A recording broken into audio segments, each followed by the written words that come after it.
Good morning students of class 10। बेटा, मैं पूर्व वाले वीडियो में आपको जैविक क्रियाओं के विषय में डिफाइन किया तथा वो सारी क्रियाएं जो एक सजीव को एक निर्जीव से अलग करती हैं, इस बात को भी बताया। आज हम उसी बात को थोड़ा सा रिकैप करते हुए आगे चलते हैं।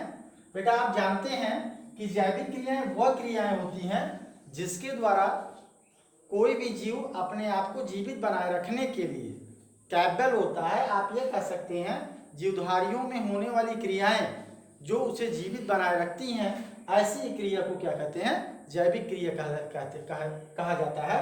और इन्हीं क्रियाओं के द्वारा वो नॉन लिविंग थिंग से वो अलग भी हो जाता है।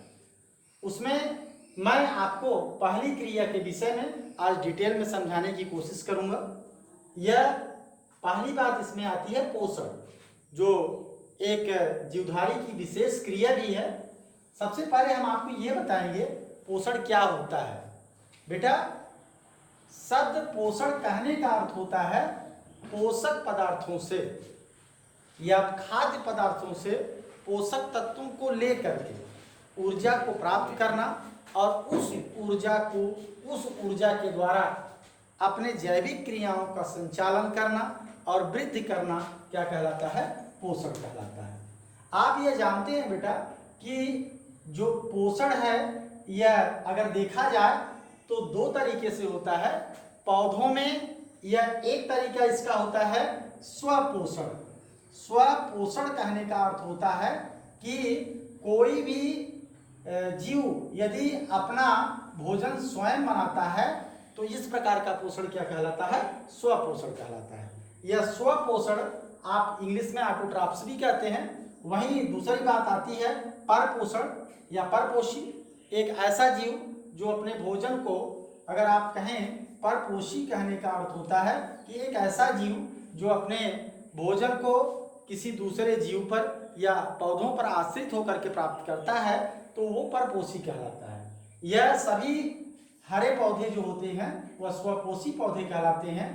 स्वपोषी होते हैं क्योंकि वो अपना भोजन, आप जानते हैं, सूर्य के प्रकाश की उपस्थिति में मृदा से जल लेकर के या मिट्टी से आप कह सकते हैं जल को प्राप्त करके जड़ के द्वारा अवशोषित करके और सूरज से सनलाइट को लेकर के पत्ती में उपस्थित पर्णहरिण के द्वारा अपने भोज्य पदार्थ को बनाते हैं। वहीं दूसरी तरफ जो जंतु होते हैं, अगर यूग्लिना को छोड़ दें, बाकी कुछ ऐसे शैवाल हैं उनको छोड़ दें जो जंतु के जैसा बिहेव करते हैं, उनको छोड़ दें तो हम कहेंगे बाकी शेष जो जंतु होते हैं, अगर उसमें ह्यूमन बीइंग को भी इंक्लूड कर लिया जाए तो वो सबके सब क्या होते हैं? परपोषी होते हैं। परपोषी कहने का अर्थ अभी आपको बताया गया कि परपोषी कहने का अर्थ होता है कि एक ऐसा जीव जो अपना भोजन किसी दूसरे के ऊपर आश्रित होकर के प्राप्त करता है। इस तरीके से अगर आप देखेंगे तो पोषण के ये निम्न चरण है, जिसमें पहला चरण आता है अंतर्ग्रहण करना। अंतर्ग्रहण करने में आप ये जानते हैं कि कोई भी जीवधारी सर्वप्रथम अपना भोजन अपने मुख गुहा में या अपने बक्कल कैविटी में उसको लेता है। उस भोजन को लेने के बाद वो दूसरे स्टेप में आता है पोषण के चरण में, जिसे आप पाचन कहते हैं। पाचन कहने का अर्थ होता है किसी भी, आप अगर आप कहें जटिल अघुलनशील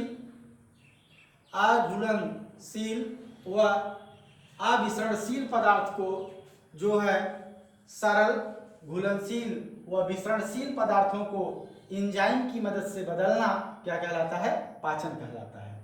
फिर से एक बार आप सुनने की कोशिश करें। पाचन कहने का अर्थ होता है कि वह कार्बनिक जटिल पदार्थ जो अघुलनशील है, अविसरणशील है, अर्थात जो घुलता नहीं हो या अभी विसरित नहीं हो पा रहा है, ऐसे पदार्थ को, ऐसे जटिल पदार्थों को आप एंजाइम की मदद से जब सरल, घुलनशील और विसरणशील पदार्थों में बदलते हैं तो ये क्रिया आपकी पाचन कहलाती है। आप यही बात एक और समझ लीजिए, पाचन के दो मेथड हैं, दो तरीके हैं। यह पाचन आपका बाह्यकोशिकीय पाचन भी होता है और अंतःकोशिकीय पाचन भी होता है। शब्द अंतःकोशिकीय पाचन कहने का अर्थ होता है कि एक ऐसी पाचन क्रिया जिसमें पाचन की क्रिया जो होती है वो एक सेल के अंदर होती है। आप मान लीजिए ये अमीबा है, यह एक कोशिकीय जीव अमीबा जो संघ प्रोटोजोआ का सदस्य भी है। इस अमीबा में अगर भोज्य पदार्थ आता है तो ये भोज्य पदार्थ इस अमीबा में उपस्थित खाद्य रिक्तिकाओं के द्वारा प्राप्त कर लिया जाता है और इसके बाद इसका पाचन क्रिया इसी इसके जीवद्रव्य में इस खाद्य रिक्तिका के घूमने के कारण होता है, संभव होता है। इस तरीके से अगर आप अंतःकोश की पाचन की बात करेंगे तो पाचन कहने का अर्थ होगा, अंतःकोश की पाचन कहने का अर्थ होगा यदि पाचन क्रिया कहाँ पे हो, सेल के अंदर हो, कोशिका के अंदर हो, तो इस प्रकार की पाचन क्रिया आपकी क्या कहलाती है, अंतःकोश की पाचन क्रिया कहलाती है। अगर वहीं हम बात करें मल्टीसेलुलर एनिमल की या बहुकोशिकीय जंतुओं की या मनुष्य की बात करें तो आप यह भी कह सकते हैं कि आप ये जानते हैं कि आमाशय में पाचन, वह छोटी आंत व बड़ी आंत में पाचन क्रिया जो होता है वो संभव होता है या होता है।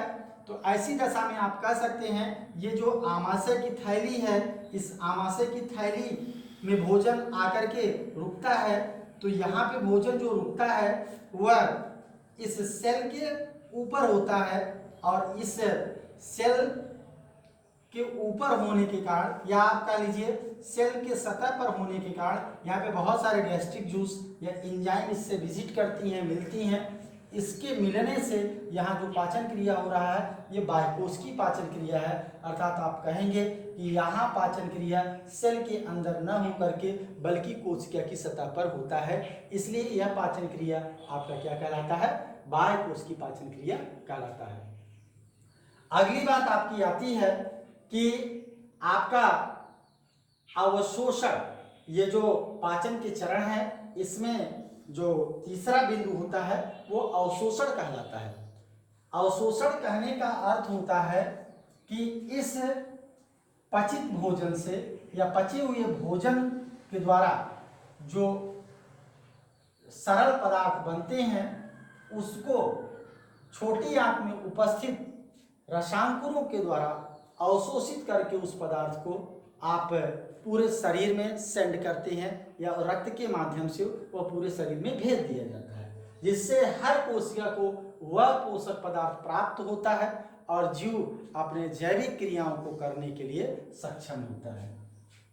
वहीं अगर आप चौथे स्टेप की बात करें तो स्वांगीकरण कहलाता है। ये चौथा स्टेप स्वांगीकरण कहने का अर्थ हो रहा है बेटा कि इस अवशोषित भोजन को कोशिका के द्वारा आत्मसात करके उससे ऊर्जा प्राप्त कराना और उस ऊर्जा से अपनी जैविक क्रिया को संपन्न कराना आपका स्वांगीकरण कहलाता है। अगली बात आती है एटलिस्ट जो होता है, आप ये जानते हैं किसी भी जैविक क्रिया के उपरांत एक या पाचन क्रिया के उपरांत या पोषण के उपरांत ये जो मेटाबॉलिज्म इसमें तमाम प्रकार की रासायनिक क्रियाएं हो रही हैं, उन क्रियाओं के उपरांत आपके शरीर में एटलीस्ट कुछ अपशिष्ट पदार्थों का निर्माण होता है। इन अपशिष्ट पदार्थों के निर्माण के कारण जो ये अपशिष्ट पदार्थ बनते हैं उन अपशिष्ट पदार्थों को बाहर निकालना बहिक्षेपण कहलाता है। यह अपशिष्ट पदार्थ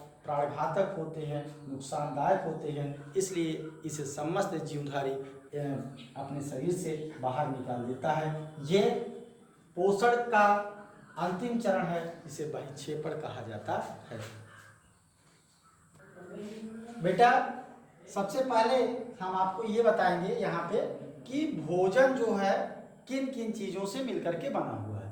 आप किसी भी प्रकार का भोजन करते हैं तो उसमें निम्नलिखित चीज़ें ये प्राप्त होती है उस भोजन के द्वारा, जैसे कार्बोहाइड्रेट हुआ, प्रोटीन हुआ, वसा हुआ, विटामिन हुआ, जल हुआ। बेटा निश्चित तरीके से कुछ ऐसे भी भोजन होते हैं जो इन पदार्थों के रिजवी होते हैं। जैसे अगर आप चावल लेते हैं, आलू लेते हैं तो इन पदार्थों में कार्बोहाइड्रेट की मात्रा ज़्यादा होती है। लेकिन अगर जनरल तौर से बात की जाए, एक बेसिक तरीके से बात की जाए तो किसी भी भोजन में इन घटकों का पाया जाना निश्चित होता है, वो कम या अधिक मात्रा में उपस्थित होते हैं। वहीं दूसरी तरफ यदि कोई ऐसा भोज्य पदार्थ है जिस भोज्य पदार्थ में किसी एक चीज की मात्रा ज्यादा पाई जाती है, तो आप कहते हैं कि यह भोज्य पदार्थ, यह जो है इस पदार्थ का प्रचुर स्रोत है। जैसे अगर हम बात करें ग्रीन लीफी वेजिटेबल की, हरी पत्तेदार सब्जियों की, तो वो जो आपके हरी पत्तेदार सब्जियां होती हैं यह आपकी विटामिन युक्त होती हैं, वहीं उनमें खनिज पदार्थ पाए जाते हैं। अगर आप बात करें घी और तेल जैसी चीज़ों की, तो वहाँ वसा पाया जाता है। यदि आप बात करें प्रोटीन के सोर्स की, तो वहीं दाल, सोयाबीन, मछली, अंडे जैसी चीज़ों को आप लेते हैं तो उनमें ये प्रोटीन ज़्यादा मात्रा में पाई जाती है। लेकिन अगर आप ओवरऑल बात करें किसी भी एक भोजन की, तो आप इन चीज़ों को पाएंगे। तो सबसे पहले आप ये जानिए, ये कार्बोहाइड्रेट से क्या मतलब निकलता है। कार्बोहाइड्रेट कहने का अर्थ होता है कार्बन का हाइड्रेट, अर्थात यह कार्बोहाइड्रेट जो है यह कार्बन, हाइड्रोजन और ऑक्सीजन का यौगिक है। वहीं दूसरी चीज, यह कार्बोहाइड्रेट आपका ऊर्जा देने वाले पदार्थ हैं। इसके द्वारा समस्त जीवधारी ऊर्जा को प्राप्त करता है। अगर आप ग्लूकोज का फार्मूला जानते हैं तो C6H12O6 में के तरीके से आप ग्लूकोज को कहते हैं। यह ग्लूकोज जो है एक कार्बोहाइड्रेट ही है जो कि जिसके द्वारा आपको ऊर्जा मिलती है। तो इस तरीके से आप यह कह सकते हैं कि कार्बोहाइड्रेट से हमारी बॉडी को ऊर्जा मिलती है। वहीं दूसरी तरफ अगर प्रोटीन की बात करें तो प्रोटीन आपके शरीर में जो है वृद्धि करती है, यह वृद्धि के में मदद करती है। दूसरी तरफ यदि आपके शरीर में कोई टिश्यू कहीं से आपका शरीर कट फट गया, ऐसी दशा में यह प्रोटीन उस पार्ट को रिपेयर करने में मदद करती है। तीसरी बात अगर वसा की करें तो वसा भी एक प्रकार का एनर्जी गेनिंग पदार्थ ही है। आप इससे एनर्जी ही प्राप्त करते हैं। निश्चित तौर से यह कार्बोहाइड्रेट से दुगुना ऊर्जा लगभग देती है, लेकिन इनके मॉलिक्यूल बड़े बड़े होते हैं, इसलिए कोशिका के द्वारा सबसे पहले प्रेफरेंस कार्बोहाइड्रेट को किया जाता है। दूसरे नंबर पर आप वसा को चूज किया जाता है। आप कह सकते हैं सेल को दूसरे नंबर पर इसका चूज होता है, चूज करती है, इसको प्राप्त करती है। वहीं विटामिन की बात करें तो विटामिन जो होती है हमें रोगों से लड़ने की क्षमता प्रदान करती है। इसकी कमी से अपूर्णता के रोग हो जाते हैं, डेफिशिएंसी डिजीज उत्पन्न होते हैं। यह विटामिन भी आपके दो प्रकार के होते हैं। एक ऐसे विटामिन के सोर्स जो कि आपके जल में घुलनशील होते हैं। अब जल में घुलनशील विटामिन के जो सोर्स होते हैं, विटामिन होते हैं, वो बी कॉम्प्लेक्स होता है। वही दूसरी चीज आपका विटामिन सी, ये बी और सी जल में घुलने वाले विटामिन होते हैं। वही दूसरे नंबर पे अगर आप करें विटामिन तो वसा में घुलनशील विटामिन होती है।